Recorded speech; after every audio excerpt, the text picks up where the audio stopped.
second grade readers. Today I want to start off by telling you a story. Once upon a time there were three little pigs who lived with their mother. And one day the mother said, "It's time for you to go out and make your way in this world." So she gathered all the piglets together and gave them some food, and she said to them, "Now piglets, remember that the thing that is most important in life is to do your very best all the time." So then the piglets took off. Well, it wasn't long before one of the piglets came upon a big pile of straw. And they said, "Ooh, I think I'll make my house out of this straw."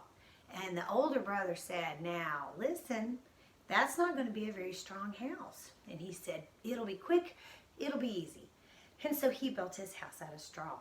Well, they kept walking, and before long, the next pig found a bunch of sticks and wood. And he said, "Ha, I'm going to build my house out of sticks and wood."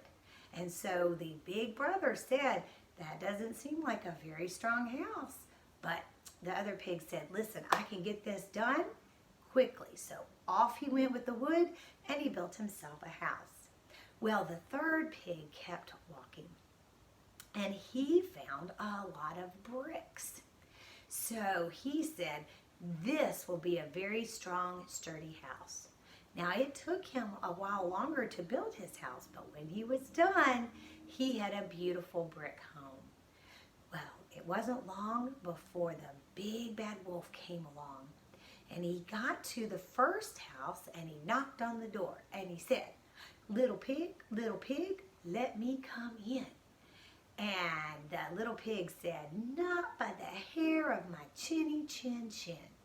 And so the wolf huffed and he puffed and he blew that house right down. Well, that little pig went running to the next pig's house.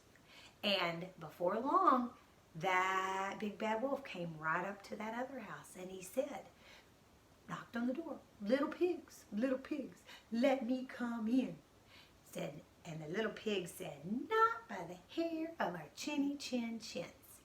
So the wolf huffed and he puffed and he blew the house in. So the two little pigs ran to the other pig's house. Well, the other wolf went up to the brick house and he knocked on the door. Boom, boom, boom, boom. Little pigs, let me come in."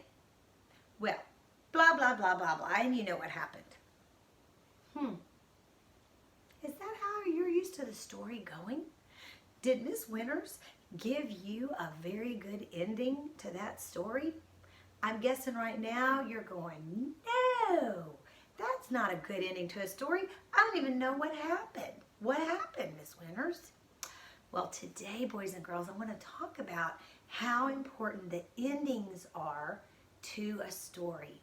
So as writers and readers, we really look at the end of a book. And as a writer, you're going to always be mindful of the where you want to go with your writing. And as a reader, if we don't get a proper ending, that book is just not what we want to do, is it?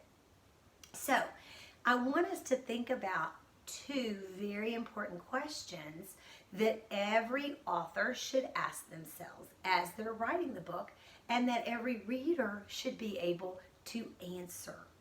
So if you look up here on my board, you'll see that I have readers ask themselves these questions, these two very important questions.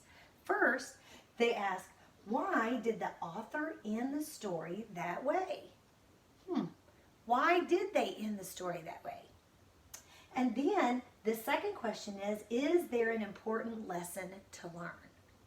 Now, if I'm telling you my story again, I back up and I say that the wolf knocked on the door and he said, little pigs, let me come in."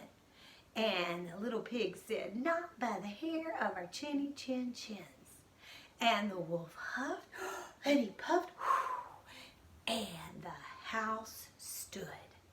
That wolf could not get in the house. And he got frustrated and off he went. Did I give you the end of a story now? Yes, the pigs were completely safe in their brick house, weren't they?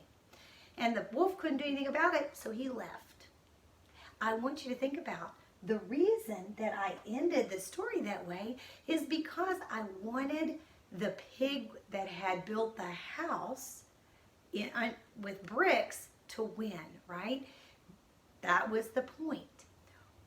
The other question I'm supposed to ask myself is there an important lesson to learn? Oh, I think there is. The lesson, remember, his mama said at the beginning, whatever you do in life, remember it is important to do your best. Did the first two little pigs do their best? I don't think so. They did what they thought was quick and easy. Is that doing your best? Not at all. But the third pig built his home out of bricks, and he did his best.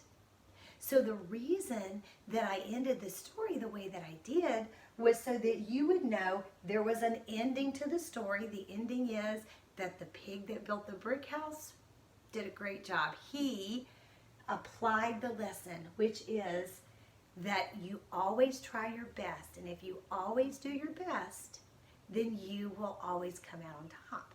But if you try to go the easy way or the quick way, like the two first pigs, you probably will not do the best. Okay? So I want you to think about that today as you read. I want you to look at your story and I want you to ask yourself, why did the author end the story that way? And I want you to see, is there a lesson that I'm supposed to learn about that story? Okay? Try to do that. We're going to practice that today, and then tomorrow we're going to talk and we're going to try it ourselves. Okay? I hope everybody has a great day, and I will see you tomorrow.